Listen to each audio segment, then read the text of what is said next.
আল্লাহর ব্যাপারে নিরাশ হবেন, তার দয়ার প্রতি আশা হারাবেন না। যখন কোনো বান্দার জন্য দুনিয়া সংকীর্ণ হয়ে আসে, বিশেষ করে যখন আপনাকে মানুষ পরিত্যাগ করে, এবং বিশেষ করে এমন কেউ যার উপর আপনি আস্থা রাখতেন কিন্তু সে আপনাকে নিরাশ করেছে, আপনি আল্লাহর পরে তার উপরে আশা রাখতেন অথচ সে আপনাকে লাঞ্ছিত করেছে, সেই সময়ে জেনে রাখবেন যে আল্লাহ চাচ্ছেন আপনি তার শরণাপন্ন হন। এই পৃথিবীর সবচেয়ে সুখী মানুষ হচ্ছে সে যে আল্লাহর দিকে তার মুখ ফেরায়। এই পৃথিবীর সবচেয়ে সুখী মানুষ সে যে আল্লাহর কাছে তার হৃদয় সমর্পণ করে।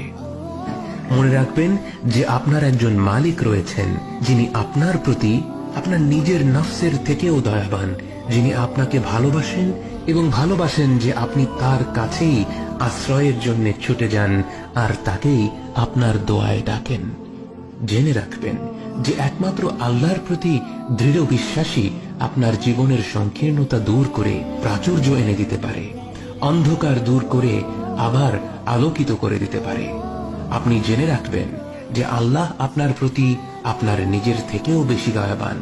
একমাত্র এই বিশ্বাসটাই আপনার সকল দুশ্চিন্তা ও বিষণ্ণতা মুছে দেবে।